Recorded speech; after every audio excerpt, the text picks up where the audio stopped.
Okay. Okay.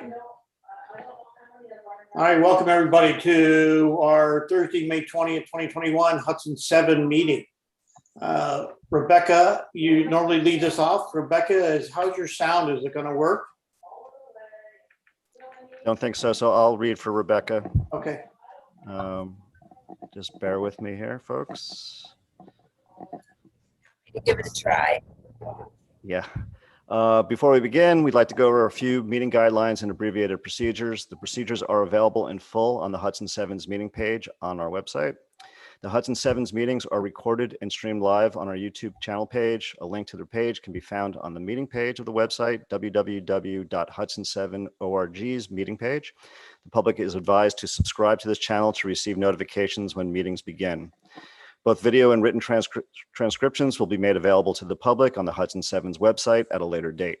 If a member of the public would like to participate during the public comment section of our Zoom meetings, audio or video, pre-registration is required. Written comments may be submitted to be read on record as well. For more detailed information on how to pre-register and submit public comments, please visit the meetings page of the Hudson 7 website. Hudson 7 council members, please control your own mute button. Good practice would be to mute yourself if you're not speaking to avoid background noise and feedback. If a Hudson 7 member wishes to speak, please raise your hand and the chairperson will call on you. Before you speak, please state your name for any audio listeners. At tonight's meeting, we have in attendance Hudson 7 Chair, Village of Rhinebeck, Mayor Gary Bassett, Hudson 7 Vice Chair. And actually I cannot look at our screen right now. Is Jay with us? Jay is not with us. It's not. I'm in for Jay. Bill Carlos is here for Jay. Town of Poughkeepsie. Hudson 7 Secretary, that is myself. Town of Hyde Park Deputy Supervisor Neil Krupnick. We have Hudson 7 voting members, Town of Poughkeepsie Board Member Bill Carlos, City and Town of Poughkeepsie Water Plant Operator and Technical Advisor Randy Allstat is here. Is Jared also here? the voting person for the city. Okay. I represent Rob Rollison. Okay. So I cover you for the city, so I'm voting member. I don't believe we have anybody from Esopus. We do not. Okay. And we don't have anybody from Lloyd. Rhinebeck. Rhinebeck, the town of Rhinebeck is not here. Right, Elizabeth is not here. Hudson 7 non-voting council members. We have City of Poughkeepsie City Administrator Mark Nelson, Dan Shapley, co-director of the Science and Patrol Program of Riverkeeper, Hudson 7 Technical Advisor Paul Malmrose, and Emily Svensson is here from Hyde Park. And I believe that is it, except some people are just trying to come in. You have Rebecca and Europa Rebecca's here. You didn't introduce Europa McGovern. Europa McGovern is here representing Ulster County. And we have Rebecca Martin here from Riverkeeper, and Shannon Harris is now entering the room from Esopus. It's just getting more exciting by the minute. So now, without any further ado, I'll turn the floor over to the secretary, to our chairman, Gary Bassett. Welcome again, everybody, and thank you for attending on this wonderful day that we're having here in the Hudson Valley. So we've had the call to order and the roll call. I'd like to make a motion to approve the minutes from 4/15/21. Do I have a second? Bill Carlos, second. All right. Any discussion? All right. All in favor, by a show of hands, voting members say aye. Aye. Aye. We have approval to move forward on the minutes. Thank you all. Okay, communications. I don't believe we have any communications. Rebecca and I chatted earlier, unless something else came in. All right. The only communication was Central Hudson that came in late, Gary. Yes, you're right. Let me mention that. So Mark, I forget Mark's last name. Mark, anyway, from Central Hudson contacted me during the week and said that he would like to be on our agenda for next week to give us an update on what's happening on the riverbank. Okay. So I told him we will add him to the agenda. There's any other communications? I mean, none. We're going to move on. So Europa, anything from Ulster County you would like to talk about? I don't have any direct updates except to say that we've been connecting with various stakeholders. You know, the lower SOPIS is ongoing, but I know Rebecca and others are, you know, participating in that. So I don't think I need to share details on that here. And congratulations to the Hudson 7 on getting the state-funded consultant support for the DWSPT SP2 program. We're very happy for that. And we look forward to you know, supporting that project however we can. Yes, thank you, Europa. Brad is not here. Mark, is there anything you want to bring from them on your side? All right. Moving on, public comments. Emily,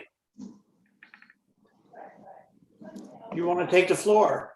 Sure. Thank you so much. This is Emily Vale from the Hudson River Watershed Alliance, and I'm just going to go ahead and share my screen. I've got a couple slides to talk about upcoming community resilience building workshops that we've got planned. So hopefully you all can see my screen. I can see some of you, so it's not like I'm presenting totally into the abyss here, but this should be just a quick update. So I'm here today to talk about the community resilience building workshops that are planned for Hudson 7 municipalities. Bring you up to speed on what a community resilience building workshop is, what the status of the planning process and anticipated outcomes, and then have hopefully just a moment for some feedback and questions. So the Community Resilience Building Workshop is a one-day community-driven and participatory workshop that is focused on improving local adaptation to flooding and climate change adaptation. This is a program that's led by the Hudson River Watershed Alliance with the Nature Conservancy, along with other local partners.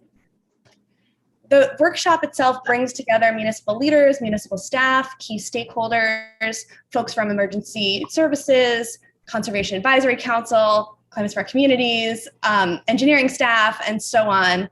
And not only do we bring sort of a cross-disciplinary group of municipal folks, but we also bring together multiple communities at a time to help improve collaboration across municipal boundaries, knowing that many municipalities share water bodies and watersheds along with resources as well, looking for some efficiencies and resilience here. And we hold facilitated discussions that walk community members through a process to identify municipal strengths, vulnerabilities, and opportunities to improve climate resilience based on these small groups that we break out. So the goals of the workshop are to identify climate change impacts locally, look at infrastructure, social, and environmental assets that may be vulnerable to flooding and other climate change impacts, and then an opportunity to develop some collective strategies to help improve resilience. So 3 out of the 7 Hudson 7 municipalities have gone through this community resilience building workshop process, Town of Poughkeepsie in 2019, and then Town and Village of Rhinebeck in 2020, right before everything shut down to COVID. I'm really glad we got that workshop in when we did. And so there are 4 municipalities left, and back in 2019, I attended the meeting that was at the Rhinebeck water treatment plant to talk about this opportunity. And we applied for a grant from the Hudson River Estuary Program, and we're successful in getting that grant to do 2 community resilience building workshops, one for the town of Esopus and town of Lloyd, and a second for the town of Hyde Park and city of Poughkeepsie that haven't yet gone through this process. So I'm here today to talk a little bit about what's planned. Obviously, COVID held us back a little bit, but we're ready to complete work in 2021. So the first step in this process is the Climate Smart Resiliency Planning Tool, which Cornell Cooperative Extension staff in Dutchess County and Ulster County will work closely with the municipalities on. So this tool uses information in existing municipal planning documents to identify specific recommendations for resilience with a focus on municipal plans and policies. More information than you probably need, but just to note that these tools have already been completed for Town of Rhinebeck, Village of Rhinebeck, Town of Poughkeepsie, along with the City of Poughkeepsie. And through this new opportunity, the Town of Hyde Park, Town of Esopus, and Town of Lloyd will also be getting those. So for Hyde Park, Michelle Gluck from Dutchess County Cooperative Extension is just getting started there. And for Town of Esopus and Town of Lloyd, Melinda Herzog from Cooperative Extension in Ulster County will be reaching out in June to start those processes.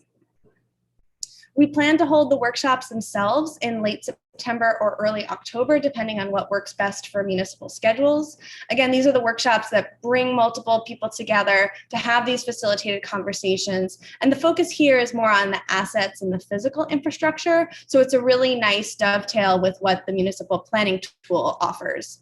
We are planning for either virtual or in person. We'll adapt based on our public health situation and also the advice from the municipalities of what is going to be best. Right now, we're working to assemble a core team of municipal representatives to help us plan. So we'll need to identify a date, time, location, and the right invite list, really to make sure these workshops are as productive and locally suited as possible. This team will meet in June to make some of those decisions.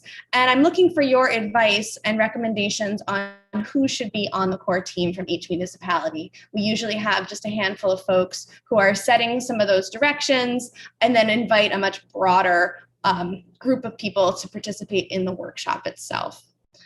We want to know, what date and time, what location is really going to work best for each place. So in terms of outcomes, you'll all end up with a completed climate smart resiliency planning tool, which fulfills one of the actions in climate smart communities under evaluate policies for climate resilience. And then the workshop summary will turn into a report where it will have those intermunicipal strategies, and that will fit under climate vulnerability assessment, also in Climate Smart Communities Pledge Element 7. So if your municipalities are working on climate smart communities, this will hopefully take you a couple steps closer and also be right in line with the other state protocols. So that's it from me. Again, I'm looking for your recommendations on who should be on the core team from each municipality. We'll have that group meet virtually in June to set some of the details. If you have any feedback on this process or any questions for me. And I'll just show my contact information here if there's any follow-up, and I'll stop sharing my screen. I'm also happy to make these slides available afterwards. I know I included a lot of information for you all. Hi, Paul. You're muted, Paul.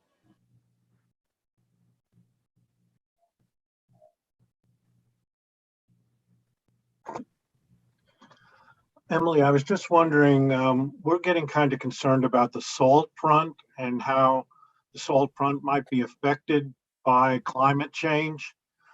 I really haven't found much information on it, but it could be a problem for the city of Poughkeepsie, the town of Poughkeepsie, and Lloyd in the near future.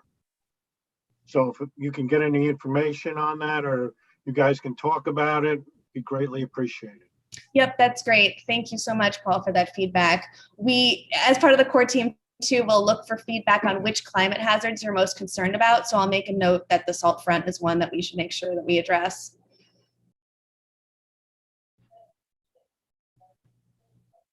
Emily, I just want to share that when we went through it in 2020 from the village of Rhinebeck, I found it very useful. Not only the day that we spent there, but the report was extremely thorough. It exposed the vulnerabilities that we didn't think about on a day-to-day basis in terms of the floodplains, and also brought about how can we be effective with managing our natural resources. So for those communities that want to go through it, I highly recommend you get as many people as possible. We had people from every sector of Rhinebeck there, police, including their police and our fire as well, because there's value add to everybody to participate in that program. So I'm not meaning to give you a plug, but I want to give you a plug because it was a great tool to have. And also it helped us get bronze. That's great to hear, Gary. Thank you so much for sharing that. Okay, any other questions for Emily? Hi, Dan. I'm just wondering, Emily, do you need that feedback on who in those 4 municipalities? Do you need to leave the meeting today with some feedback? And so, or do you want to follow up with those municipalities? I'm just want to be clear, you leave with what you need. I want to make sure, thank you, Dan. I want to make sure that the Hudson 7 is really integrated into this process. And so depending on the municipality, the core team might be the chief elected official and then the head of planning or something like that, depending on, or the Climate Smart Communities task force leader or something like that. So I want to make sure that if there's someone from this group who is interested in being on the core team, that I know that, or if you say, yes, please invite this person because they're really the ones who are dealing with climate work, that would be really helpful. If it's easy for you all to express that at this stage, otherwise I'm happy to follow up. Emily, I believe that Michelle's working with Richard Maddox with our Climate Smart Communities. So I'm going to leave it in their hands to sort of reach out to members of our community to see who wants to participate. Perfect. Thank you so much, okay. Neil. And Emily, of course, I'm sure we'll be in touch with us about this anyway, but Ulster County Department of the Environment, of course, will be happy to participate and connect you as needed. Okay, thanks so much, Europa.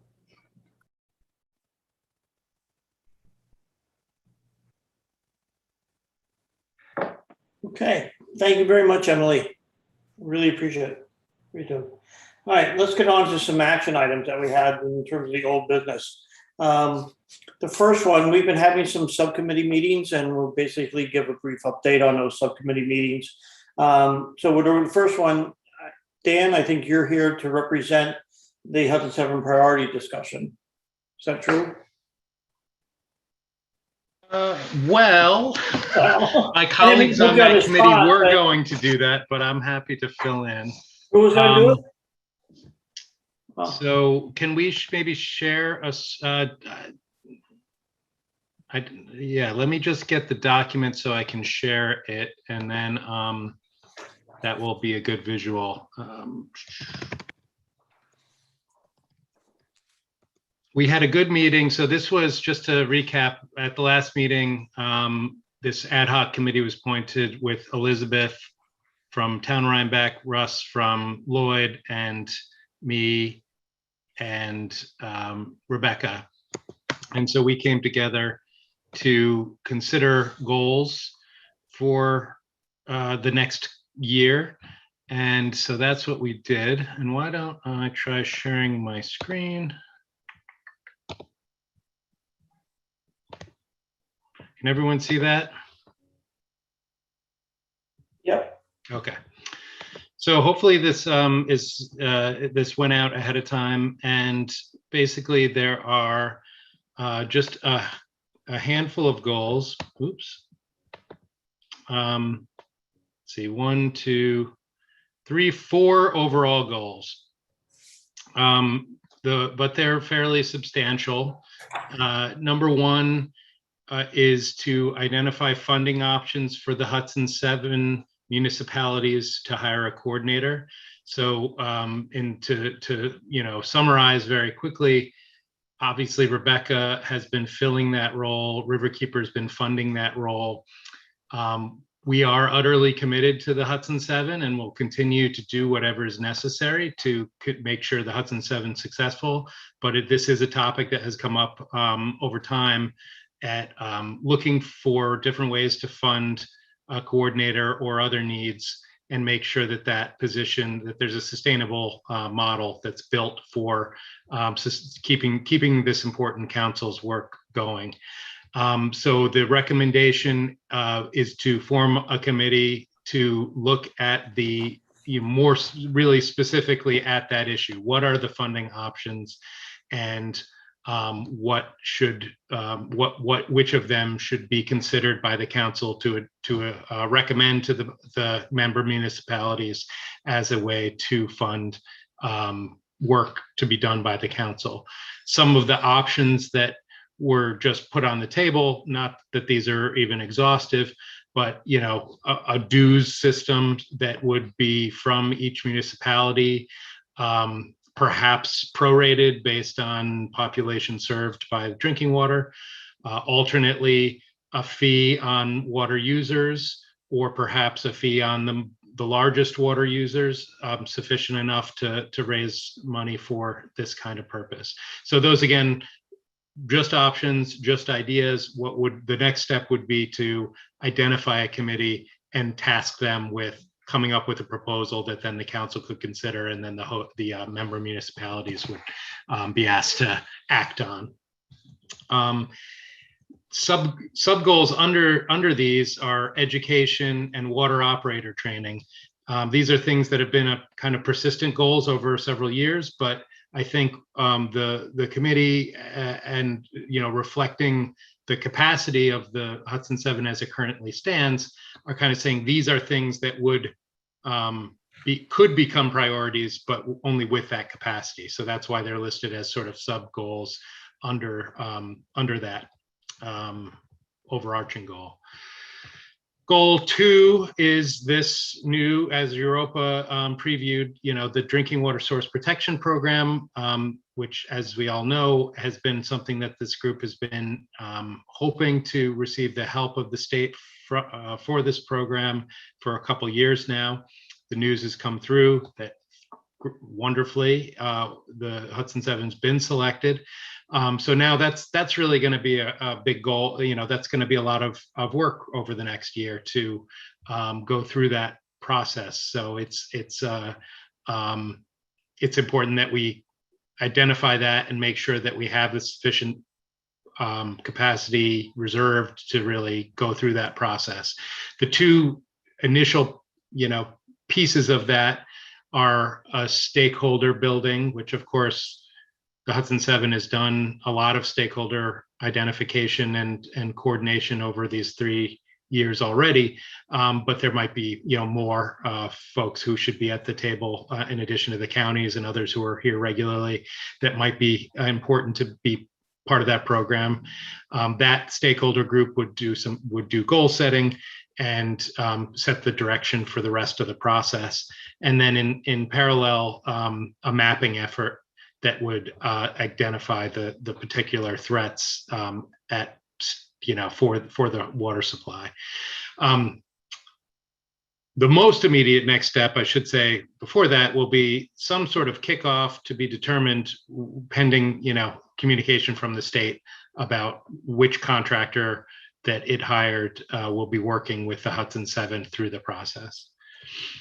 But to just continue on to goal 3 is to continue, as the council has been doing, to be a real watchdog on key issues. So this would be the Esopus Creek, the Chippy cable, coal tar from the Central Hudson cleanup. Those issues that come through and get onto the agenda because they're of concern, and really to just maintain that role that the council has been having in making sure that projects proposed or that are ongoing are not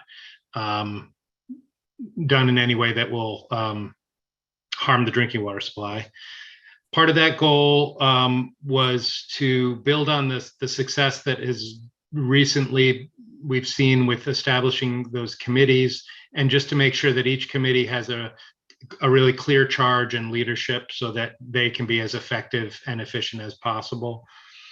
And then goal 4 is a simpler one, and that's just to try and streamline meetings as much as possible. And there were a couple strategies identified to do that.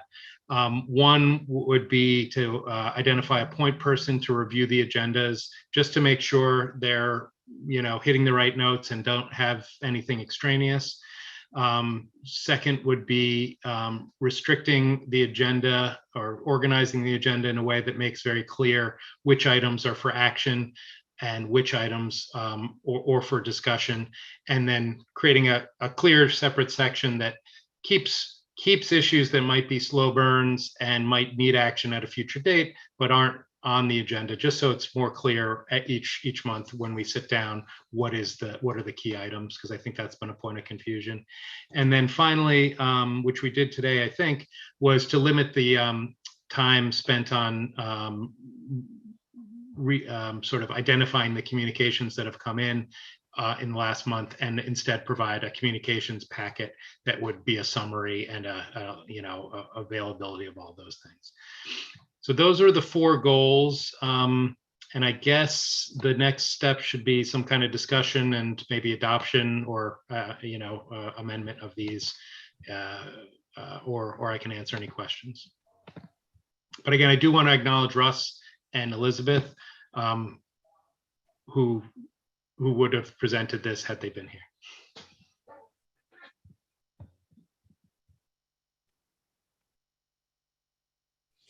So Dan, our next subject is really to talk about the DWSP2. But given that that was one of your goals, I think we can branch right into that now, if you don't mind, because it's as part of this, to identify goals in terms of where we're going. I have been giving a lot of thought, having a water treatment plant, on how to work with, going forward with this grant. I really came up, there's two approaches. Does Hudson 7, as our committee, do we want to take the lead in this as a collaborative effort for all of the water treatment plants, or do we want the water treatment plants to act independently and work with the technical advisor on their own? I see value in both, but I kind of felt that working as a coordinated effort through the Hudson 7 with all the water treatment plants as a way to unify them, but also help establish the differences in collaboration might be a better direction, but would appreciate anybody else's thoughts on that.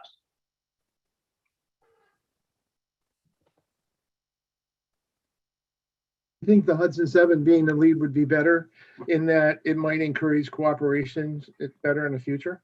Communication between the operators has not been good. I agree. Randy, I'm with you. I agree with that. So if we do that, that means we really need to then form a committee and really drive to get people to participate and have them attend regular meetings from each of the municipalities so that there's participation. And I'm not sure if that's the objective of what the technical advisor wants. So maybe it has to start off with a discussion with the technical advisor. But I'm just giving you my thoughts. And just to clarify, Gary, by the technical advisor, you mean the state contractor who'll be hired? The state contractor, yes. Well, so we are waiting for that specific information. I did reach out and try to get that answer ahead of time, and it's still, there's still some uncertainty. I don't know if Europa, you've looked at the framework quite a bit. My expectation, I should say, what I would expect based on what I know is that the contractor would both organize the process so that the meetings and the, are going to happen, and that there's prompts to get the right people into the room. But then the committee's work would be to, get those right, make sure those people are there and identify who those right people are. And then I would expect, again, the second thing I would expect, they would be doing the mapping primarily. Although I think that is, there's some question in my mind there just because of the particularities of having, big watershed and an estuary as the source. There might be aspects to that mapping that go beyond what was envisioned at the creation of the program. So that's one of the reasons, like, the counties have been talking quite a bit where they have GIS capabilities, that maybe there are layers or particular aspects of that could be, that might be out of the purview of the consultant potentially. But I think that's my best guess as of right now.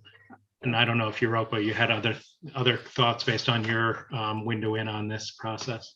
I mean, I agree with everything you just said, Dan, to my understanding as well. And I do think, again, like I referenced before, I think there's an opportunity for the counties to participate, directly in the project, be in touch with the consultant and sit in on those meetings as well, so that, we could see what resources we may be able to provide that the consultants can't, so. But I think that, well, it'll all be ironed out in that, hopefully that first meeting with them in the next couple of months, right? Jerry, could I just add, what we had talked about really was, once we have an idea of their scope, we would still want them to run it, but then we could look at where the value added would be from additional county work. Maybe in consistency, maybe in, as Dan said, this is, when you have to consider the Hudson River as well as a land-based watershed source. it's a whole different ballgame. And I would think, as you spoke about whether you're going to address it as individual municipalities or as the Hudson 7, I would recommend apply it as the Hudson 7. And I think that would be the value here, especially since the consultant may already have a scope that they've set with the state that we're unaware of.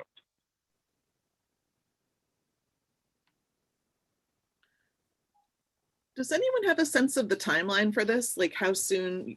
Someone said we're expecting to start within a couple of months, and then how long is it expected to take?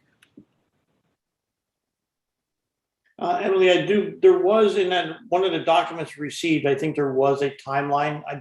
I can't grasp it right now to the top, but I think there was some reference to a timeline. I'd have to go back and reference it. Yeah, the start date is less certain to me. When I tried to ask the state that, the only answer was make sure they send in that form saying they want to do this. That was the extent of the, when might this kick off.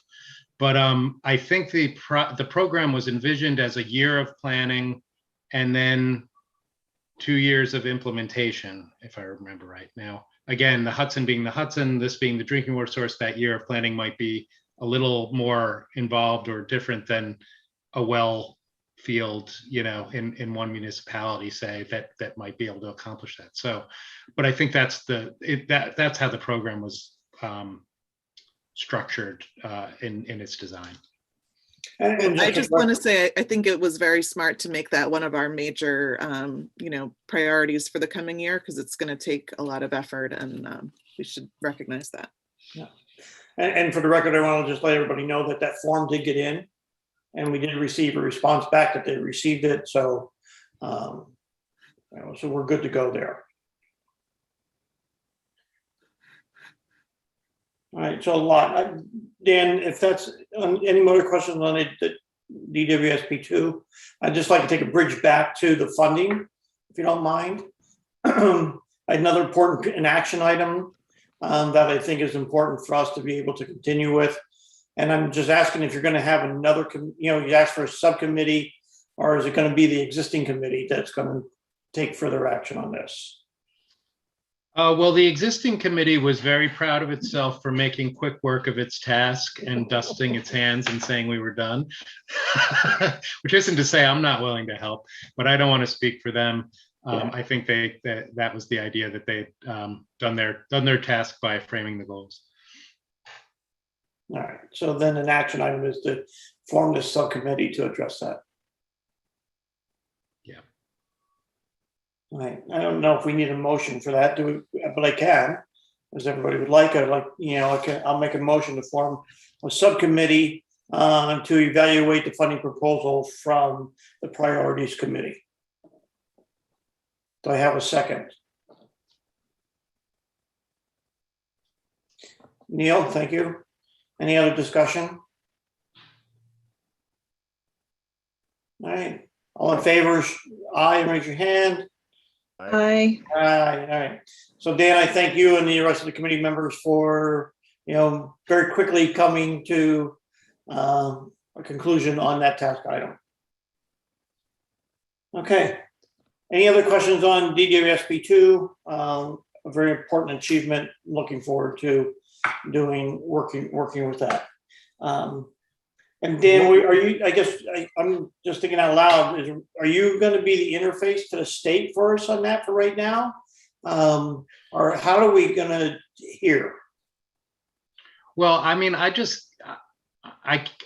don't hold back, so I'm always asking them questions, and I'm thinking on behalf of the Hudson 7. But I do think that also Aaron from Ty and Bond, who put the application together, has been a liaison, and Town of Esopus as the applicant are, other liaisons that are more direct and are more going to be making sure that, things are signed and things like that. So I'm happy to help, but I don't think I should be the point person for like grant, I'm just looking for clarity.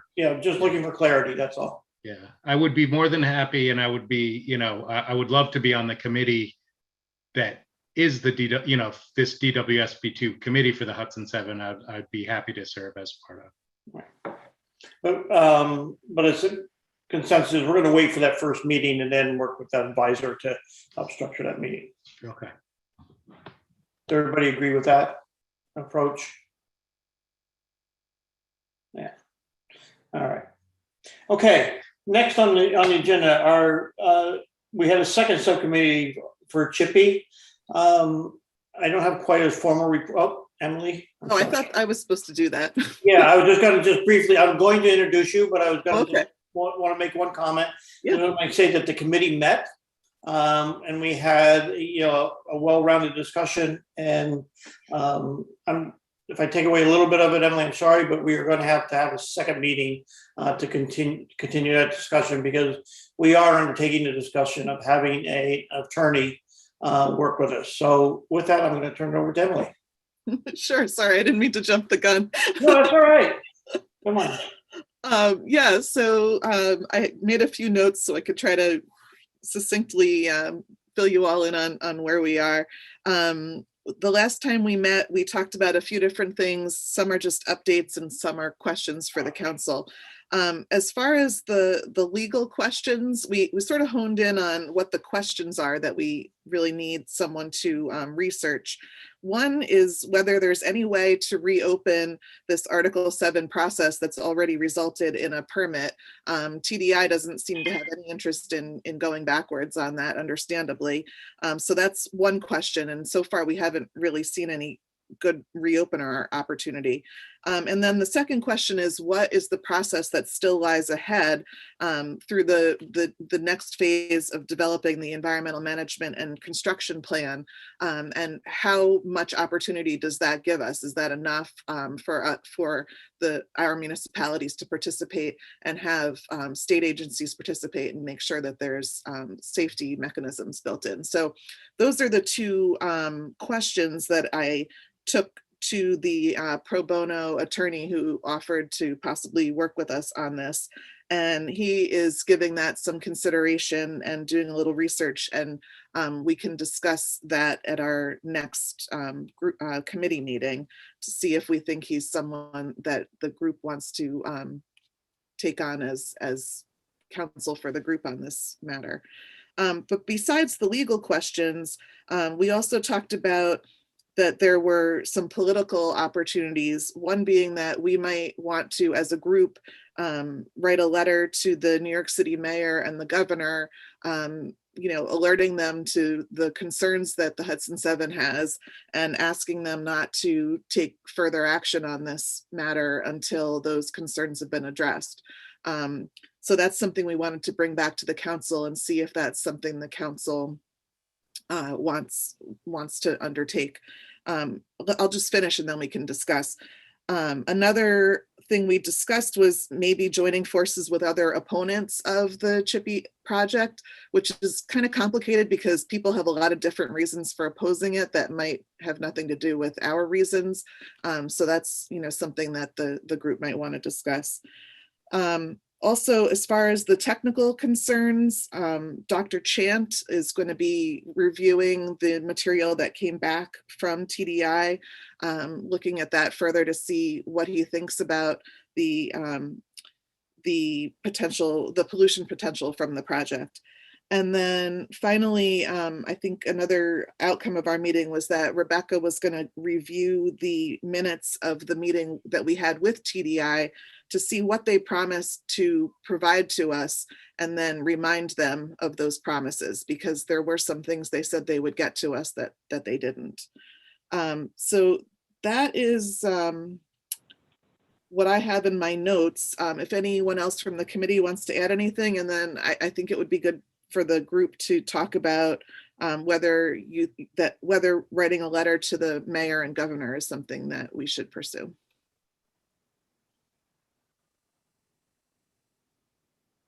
Anyone else want to chime in? That was a great summary, Emily. Thank you. All right, I wanted to know, I think I brought up at the meeting that we should really get something to the commissioner of Department of Public Service, because it seems to me that based on what Emily's saying, is that the work plan is our only hope of getting our wishes met. And I would just like to encourage the commissioner to give us that opportunity. I don't think that TDI wants to give us that opportunity. They just want to meet with our individual operators the day before they come down the river. So, it's not that extreme, but we really need to get our input into that work plan.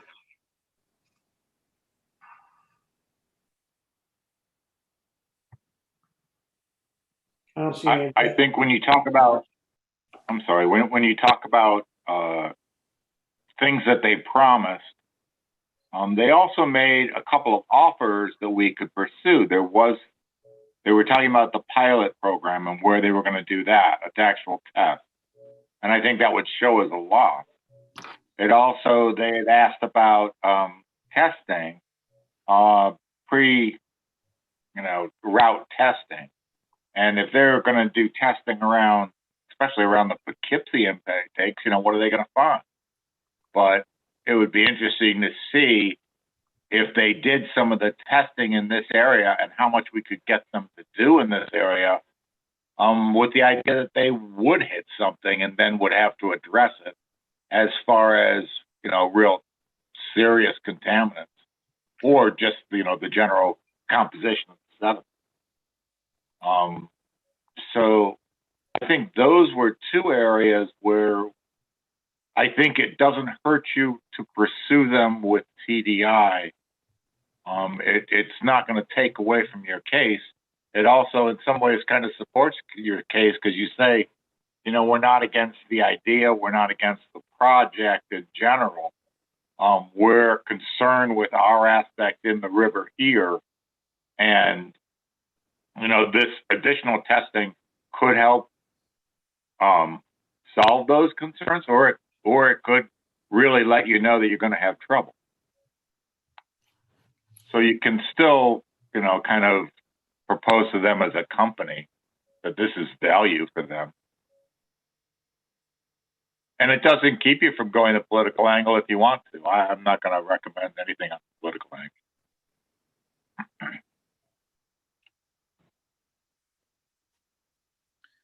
Yeah, good points. We can take all that back to the committee. I guess the only question right now is if the council wants the committee to draft a letter, you should let us know. Otherwise, we'll keep researching and report back.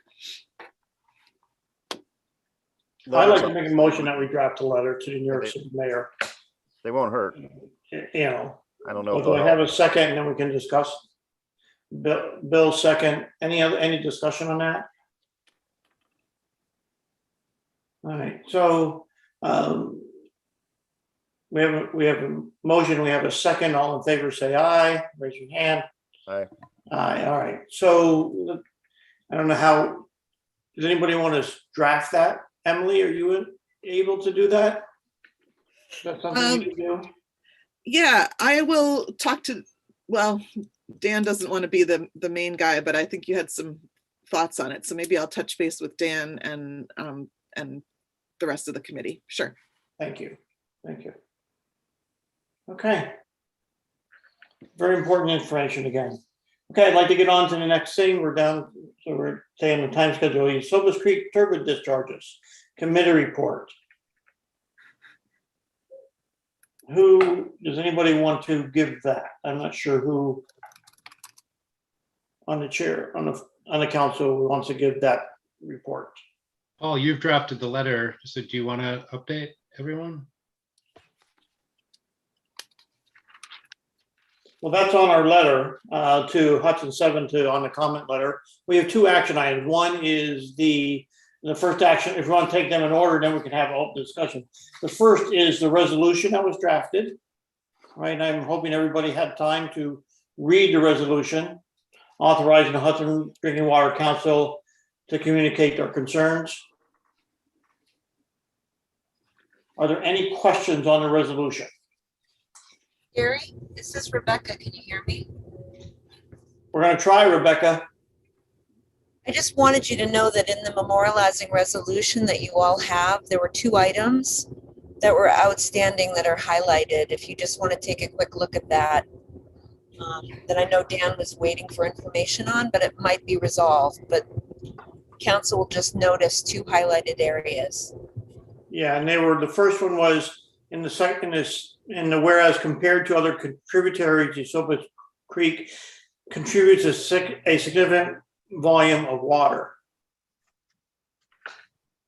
And the second one was on the backside, whereas one of the 5 drinking water treatment plants that uses the Hudson River water in the town of Lloyd switched to an alternate source of water due to high turbidity levels. I think those are the 2 you're referring to, correct, Rebecca?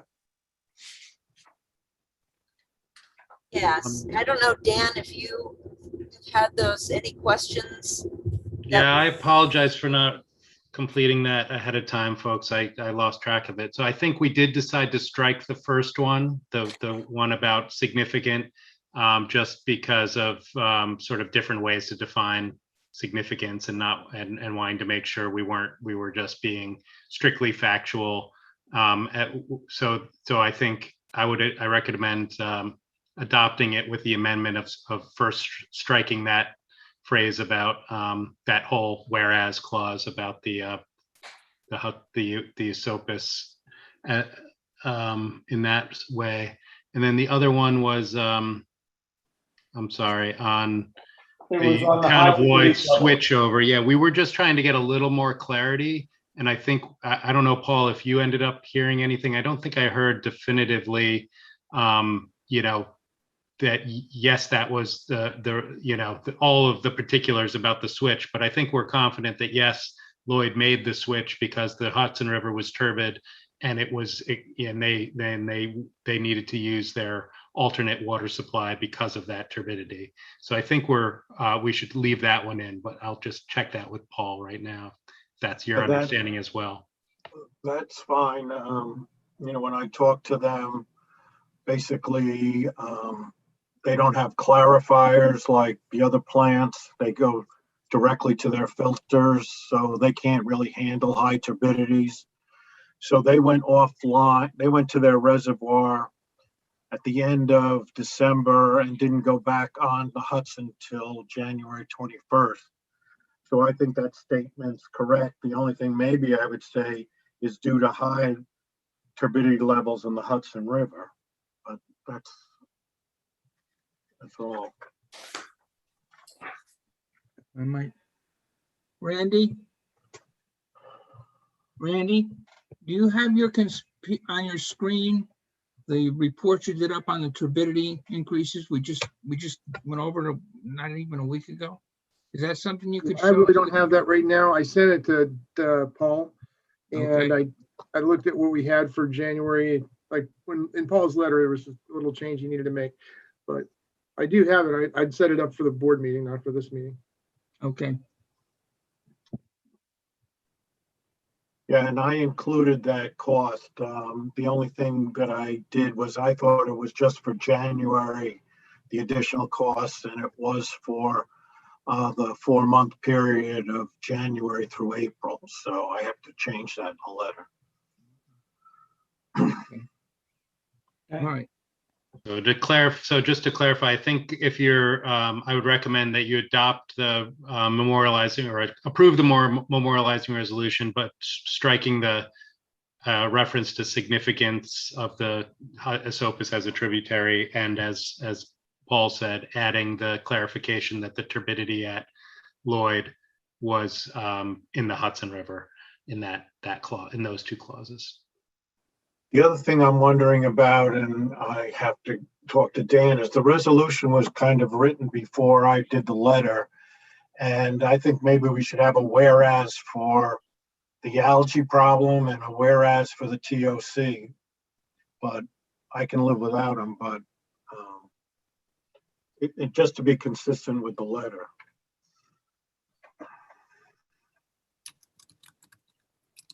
All right, I'd like to make a motion that we adopt the resolution with the changes recommended by both Dan and Paul. And Bill, second. Okay. All in favor, say aye. Raise your hand. Aye. Aye. All right, so let's get this drafted and get this out. We can get it going. All right, next thing on the next thing would be the Paul, your letter. I saw a change come out today, and I'll be honest with you, I didn't get to read any if it was modified from before. So could you summarize any changes you made in the letter that came out today? Yeah, my changes, I let Mary McNamara read it, who is from the Shokan Release Technical Committee, just to make sure that my facts are straight. I mean, you know, people have been working on this for like 10 to 20 years, and it's very hard for me to get all that information in the month's time that I've had to look at this. So we came up with some changes. You know, one thing, there's probably always going to be releases. So I can't really say to keep the suspended solids below 5 milligrams per liter. That's probably not realistic. And she wants to make it more like what's actually happening in the stream. And what I've kind of concluded is usually turbidities are high for about 2 or 3 days, where we were battling this for 86 days out of 4 months. So, you know, we just want them to only release for 4 days and then flush the stream before then. And then the other thing is we want to have continuous community releases of 25 million gallons a day, year round. New York City right now is using 15 in the summer and 10 MGD in the winter. And to me, that hasn't shown that it's able to keep the river from becoming stagnant, which would allow for algae blooms that I'm concerned about. So, and then she suggested that instead of getting the information about the releases, about the turbidity release to the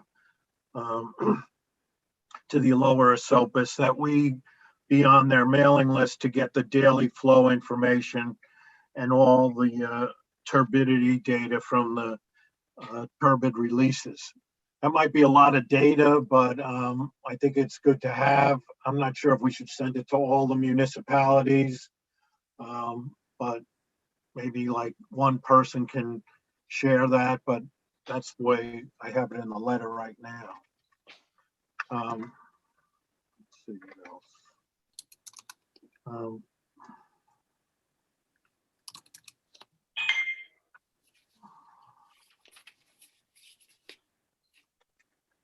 All right, is there any other discussion on the letter?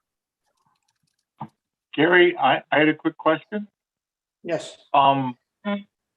Mostly for Paul.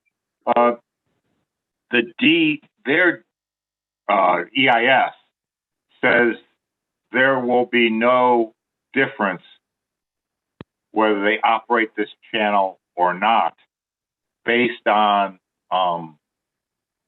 the water. I assume the water just coming over the dam, and that's what their EIS is. You know, they cleverly include the community releases. You know, like we're not going to want those.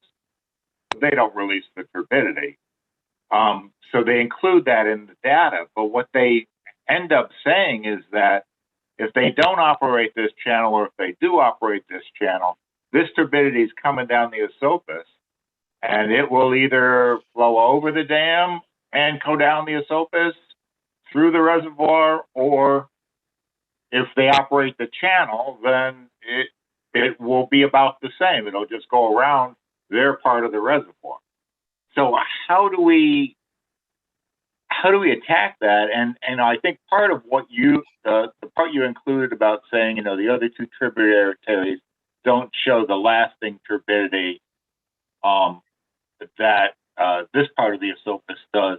because of the Ashokan Reservoir release. And any data that would back that up, or any evidence that backs that up, really makes the case that they're not telling the truth, that if they weren't using this release channel as much, the turbidity would be less.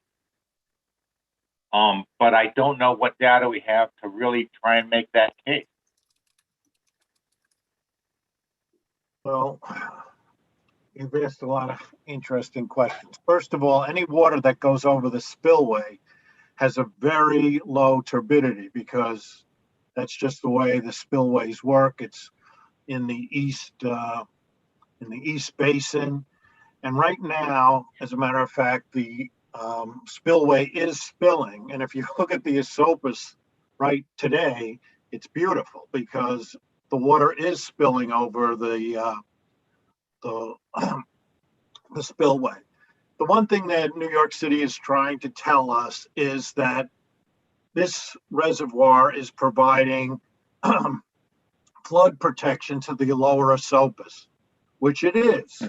And so if they release water from the channel at a controlled rate of less than 600 MGD, they're going to make sure that flood levels are not reached.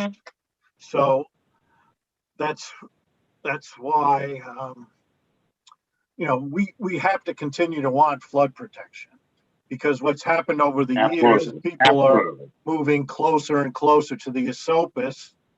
So we really have no choice.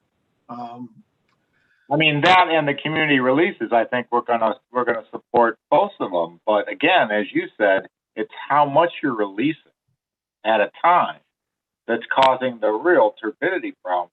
I mean, when you look at their executive summary, there's a great chart on like page 22 where they show the average flows for each event, only they separate them out by whether it's community, spill mitigation, or operational. And, the average flow in the wet is 464 for the operational, only 381 for even the spill mitigation, and 14 for the community release. So it's that difference.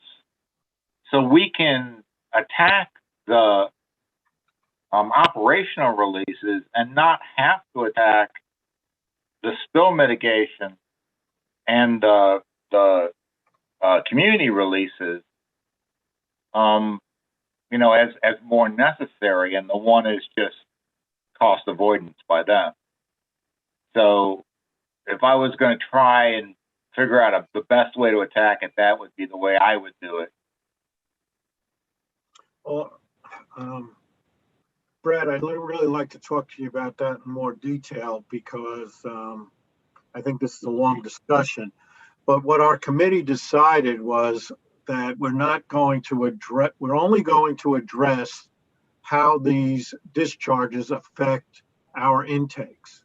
So I have like 20 other pages written on all the other problems that this is creating, and New York City's neglect, and all, it can go on forever. Yeah, no, I understand absolutely, Paul. And I agree that, especially from a Dutchess County side, we have to really focus on the water treatment. So, but I'd be glad to share with you some of the other stuff I'm writing.